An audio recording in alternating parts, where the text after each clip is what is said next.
Right, so do you remember much about Lillian Esther Clark?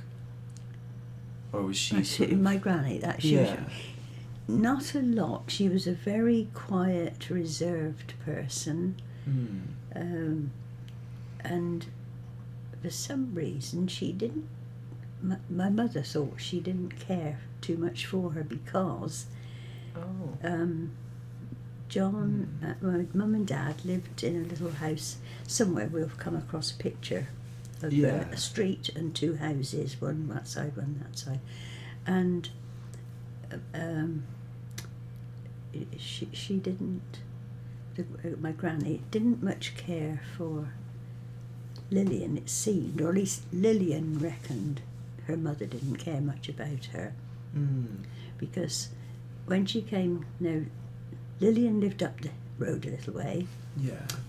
Elizabeth, who was her sister, lived down the hill a little way, but they could almost see each other across the road. Oh, okay. And yet, my mother said her mother seldom went in her house to see her. Oh, She wasn't really bothered with her. So they lived sort of right next to each other. Almost across the road from each other. Yeah. Mum couldn't understand, and she said her mother used to go down the road, cross over and go to see her, well, with her daughter, Elizabeth, but didn't care about her own, the mother herself. She didn't care much about. No. It was funny business, because when my mother had Basil, I don't think her mother did much by way of babysitting and that type of thing. Right. So that's all a bit hazy, that side of things. I don't remember her much. No. I think I've got a picture of her. Well, that's a picture of her. Yeah. And she's dressed all in black, and I think probably she didn't have a very happy life. There was not much money to be had. And she used to dig the garden, and she looked a frail old thing, and yet, she'd be digging the garden to get some food to eat. I suppose that's why my mother had gone away to Birmingham to get work, because there wasn't much work about. Anyway, I don't really know very much about her. No. And my mother never said a great deal, except that she felt her mother didn't like her too much, or too well.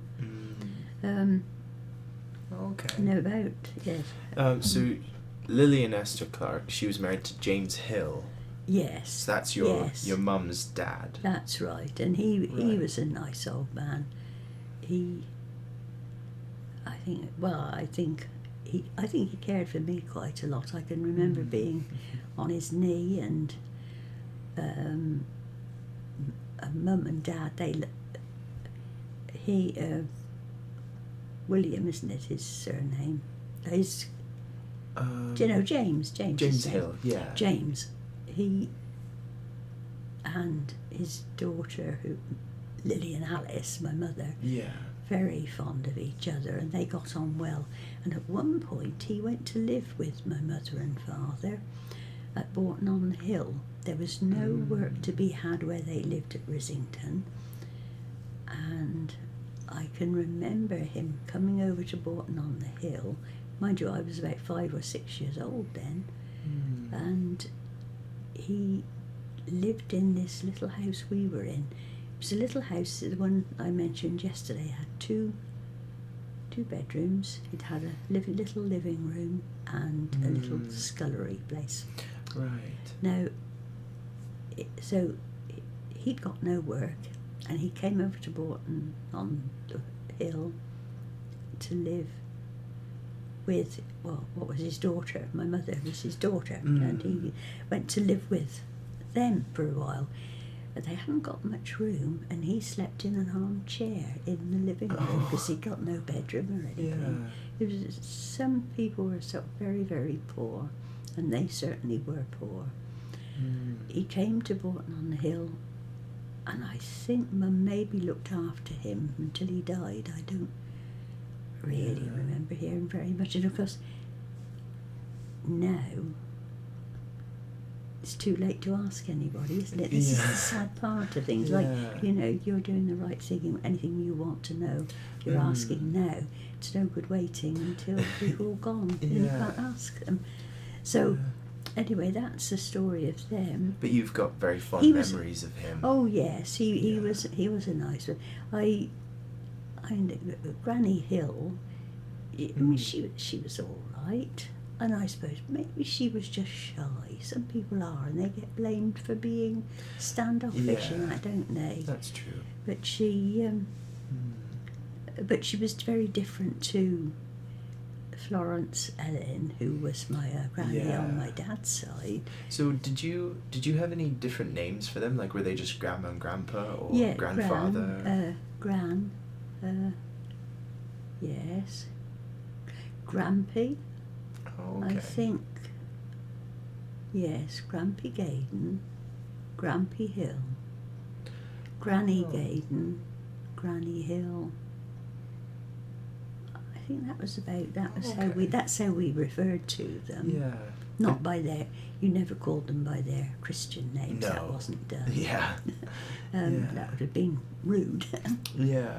And so, you remember him quite well, but did Lillian, like your mum's mum, did she die earlier then, or?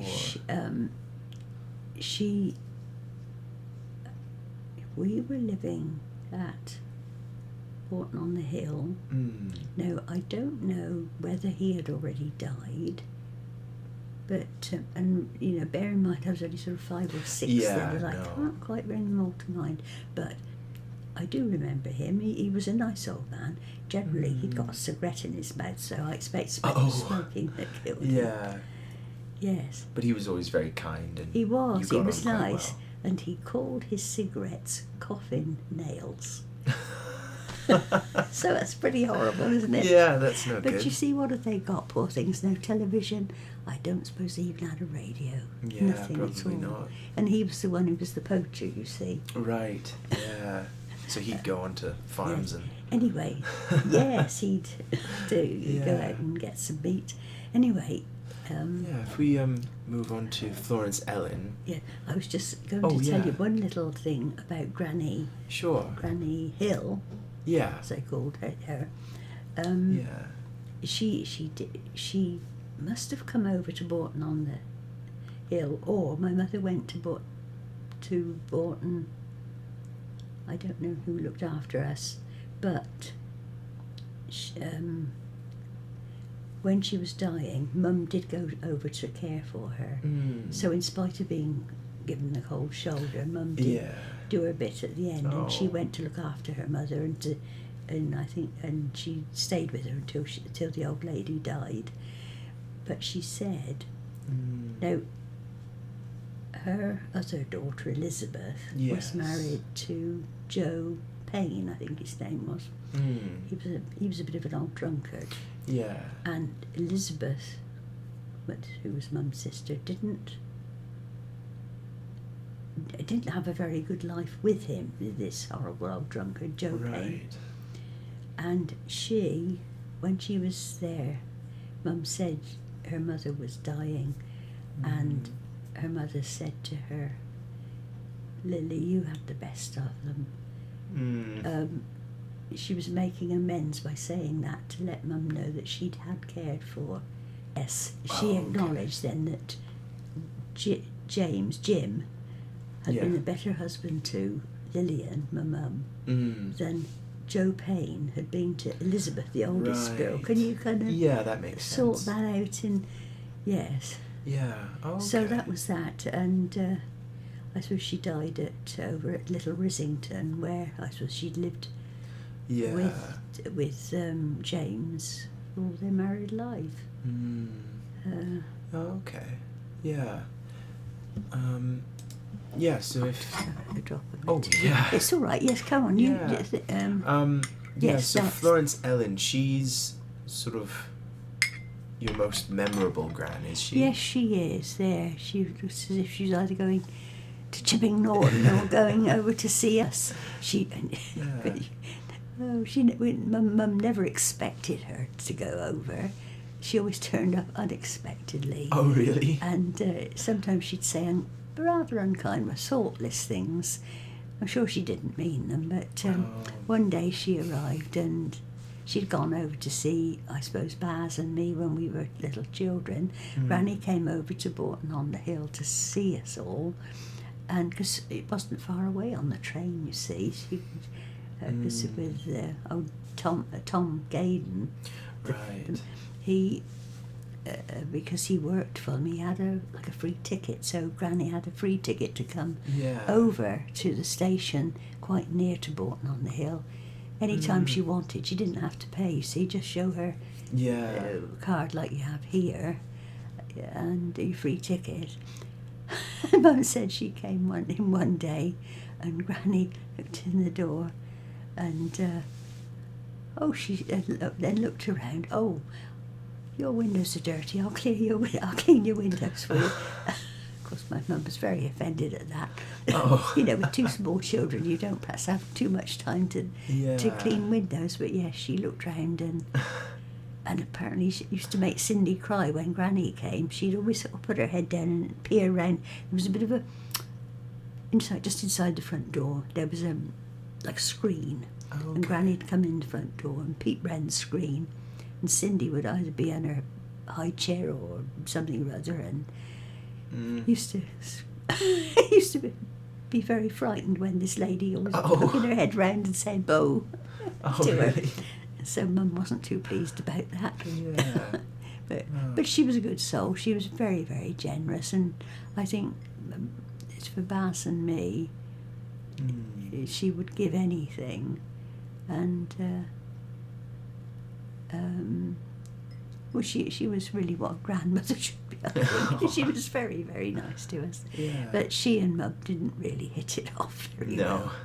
And she had a second husband after. She did. That was Tom Gaydon. Okay. Yes. And he was the conductor on the train? Yeah, not a conductor. He was a stoker. Stoker. Yes, okay, he helped with the shoveling the coal on. They had a big trailer on the back full of coal. Yeah. And they'd stoke the fires. And do you remember him at all, or did he? I can remember him. He was a nice old man, but he was a bit vulgar, funny sort of. Oh, really? Not in a really nasty way. He was just a bit brash and that. Right. And so, do you remember at all her first husband, John? John Thomas May? No. Never met him? He died, you see, when Dad was 8 years old. Okay, so, right. No, we didn't see him. No. Did your dad ever kind of describe him at all, or did he not really remember? I should think he remembered him, and he remembered. He had. Actually, when we get to doing those sheets, he had a brother. His name is John Thomas May. Yeah. Sorry, I've got too quiet. No, don't worry. Yeah, we can. And he was a sailor. He was when they were sailing across, getting food over to. What was it? Merchant Navy. That's what he was in, the Merchant Navy. Oh, okay. He was John Thomas May. Yes, that's right, yes. So Dad only knew bits of him, but Dad knew more about the others in the family. Now, there was... Frederick, Alfred, Francis... Oh, there you got them. There, Frank May, yes. And, yes, okay, go... Lillian... So it's Frederick, Alfred, Francis, Charles are his brothers. Francis Edwin. Yeah. Oh, Frank. Yes, Frank was nice. We liked him, Uncle Frank. Oh yeah. Yes, he used to. He was married to Ivy Payne. He used to have us down to Folkestone for holidays, and my brother would come. And we'd go and stay with them. Oh, Granny, nice. Granny Gaydon. She used to take us down to Folkestone and leave us there have a nice holiday. Baz and I used to have fun going down on the seashore, going collecting shells and things. Folkestone was quite nice in those days, but I don't think it's a very impoverished place today. We went there to have a look a few years ago. He doesn't. No, I never met him. No, of course that was a long time later, and he died when his son was 8 years old. Which was sad. And your dad never sort of talked about him at all? No, because he didn't know him, but he did say that the uncles, the brothers, all those... Frank and Frederick. Yes, all of them. All of them. They were very kind to Dad, and I think they were more like fathers to him. He always spoke so well of them. He loved those... because they really took the place of a father to him. Yeah. So, that's lovely. Yeah. Okay. So there's your mum, Lily and Alice. Oh, yes. Yeah. So I don't know what she would have been. I don't know the photo. I wonder what age she would have been. She'd been married 18 months, I think, when she had me. So she would... What would that make? Oh. I'm just wondering what she'd have been in that picture, Emma. Yeah, I'm not sure. We could probably find that a bit later. Oh, perhaps. yes. Yeah. But I can sort of remember her. I remember jumping on her bed quite a bit. Oh, yes, of course. That's who that... In Reading. Yes, of course. Yes, and she lived till she was 93, was it? She did really well, I think. But yes, I remember she loved your bed, didn't she? She used it as you used it as a trampoline. Yeah, I did. Yeah, I can remember that when we went over to England when I was 4, maybe. Yes, about that, weren't you? I think. Yeah. Yes. So I remember her. Yeah, she was 95 when she passed away. Yes, good heavens. Yeah. But yeah, and my dad describes her sort of as just a very, very nice lady. Yeah, she was. Yes, yeah, she was good to her grandchildren, because there was Baz and me, Cindy and Michael. She had 4 children, and then Cindy, my sister, she had 4 boys. Right. What was me? Well, we had 3 children, and Basil had 2. Yeah. That's it. Yeah. And just sort of very kind of loving and... Yes, we were quite a united family, really. We didn't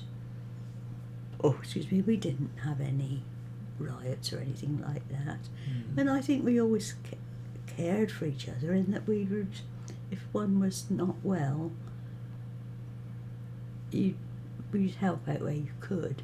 She used to go to my sister's, who've got 4 little boys, and she was married to a man that was a bit strict and that, I think. He was a builder, actually, but he was very tough to be married to, I think. And so Mum used to go over to Basingstoke, where Cindy lived. She lived in several places, but Basingstoke was, I think, where she had the children. And Mum used to spend a bit of time going over to help her, because she had a lot to do with helping her husband with the paperwork and that, with the company or whatever it was they had. Right. And then 4 little boys to look after. It was a bit much. So Mum used to go and help her with doing washing, and it was before they hadn't got a washing machine, so a lot of it was hard hand washed stuff. Yeah. And did she ever sort of do any work, or she was just stay at home and care for everyone? While the children were small, she didn't. She only worked in the house, or sometimes she would work for the farmer's wife doing a bit of cleaning or something. Oh, okay. It was the only work she did, other than being a mother. But when they went to live in Reading, this was many years later, and we were all grown up and gone, she got a job in Reading in a tea shop. And it's just after, they were able to buy they put some money down, let's say I didn't buy it straight out, to get their own house, because this goes back to they couldn't, the house they were in at Tenoplas, they couldn't stay there once Dad had left the job. Yeah. Anyway, we helped a bit with getting the deposit together, and I was at the bank, or was I working for an accountant, I think, at that time, and I told him about Mum and Dad needing to try and buy a home because Dad was changing his job and had to leave. Yeah. And anyway, very nice gentleman I worked for, who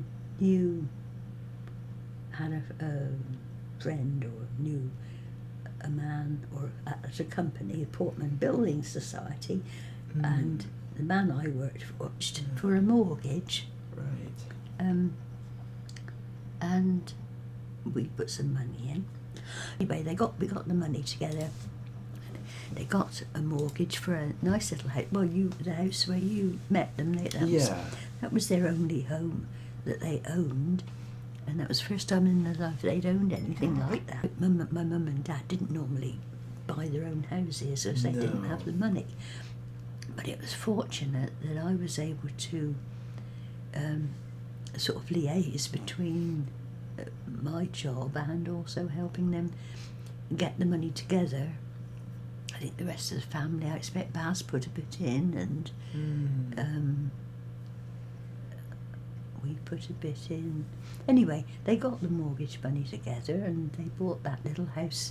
Do you remember it just about? Yeah, I definitely remember sort of the bedroom, and it was quite small. Oh, it was very small. Yeah. Yes, it was a little. I mean, it did have 3 bedrooms, but it was small, and it had a bathroom and an indoor toilet. Things like that were luxury. They were very proud of being able to own a house, and I bet. And my father was very keen to. He'd never borrowed such a large amount of money, and he didn't really like it. So he did everything he could to get enough money together, and he paid for that house. I think it was in about 2 years. Wow. Yes, every penny he had spare, he'd go into the Portman Building Society and pay it in to his account until he'd got enough to clear the mortgage. Oh, wow. He just couldn't. Was it sort of he couldn't stand owing someone, or he just didn't like the debt waving over his head? That was it. Yes, he didn't. He felt he needed to get it paid off. He didn't. He didn't like owing that amount of money. It really, by our standards, it wasn't a lot of money. No. But he wanted to get it paid for so that it was all really his. Nobody could turn you out. Yeah. Because you see, that was a fear to people like my dad and other workers. Yeah. The fear of losing your job. And if you lost your job, you lost your house. Yeah. So often. It was a cruel time for a lot of people. Well, he working on a farm would have to go. That's why you guys moved so often. Yes, that's it. Moving around. Yeah. You were sort of tied to whatever work you had. That's it, yes. Tied cottage, you see. That's what they were called. I bet they were sort of over the moon about owning a house. Oh, they were delighted. And also what pleased him, his uncles, that was...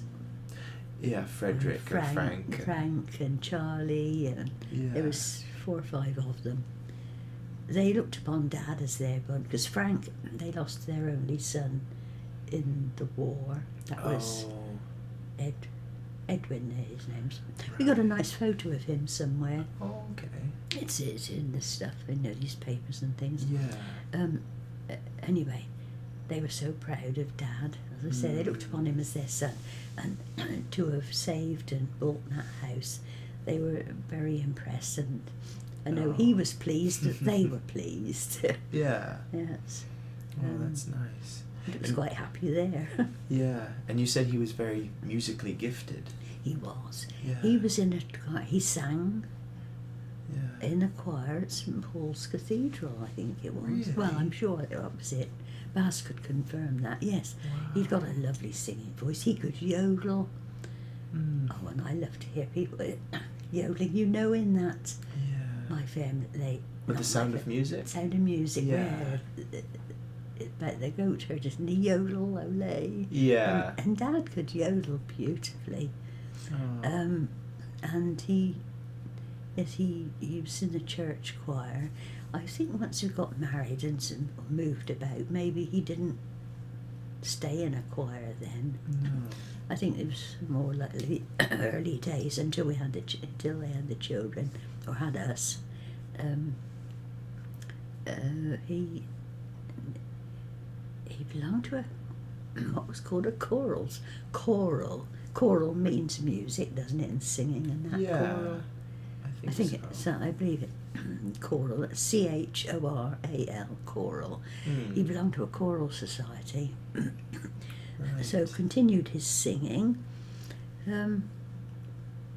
but I suppose it all dwindled away. He used to play the piano. He had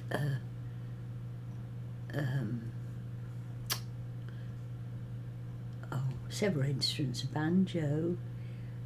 I think he could play the violin, but I think his mother did send him for some lessons, and I wonder what they were when he was younger, before he got married.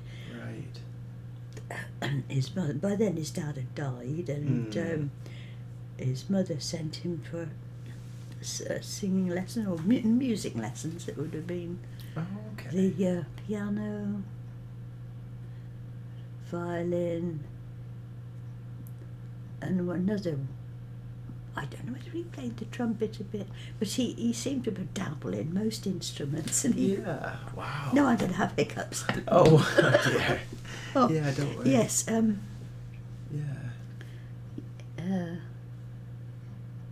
think of any other instruments, but I know he seemed to be able to pick up an instrument. Yeah, sort of loved music. He did, yes. But his singing voice was very good. Well, that's why he was in the choir. St. Paul. They went to St. Paul's singing in the choir. Yeah. I don't mean it was a regular thing. It was obviously some event. Oh yeah, definitely. And these choir boys were taken to St. Paul's to sing in something or other. Yeah. Oh wow. Yeah. And Dad, he had a steady job at the factory. Right. He worked at a plastics factory in a different place. Yeah, that was near Newbury, wasn't it? Yeah, so that way. And Basil, he'd done an apprenticeship, and he was running the factory. Anyway, he was able to give Dad, his son, or his dad. a job. His dad, Basil was his son. Yeah.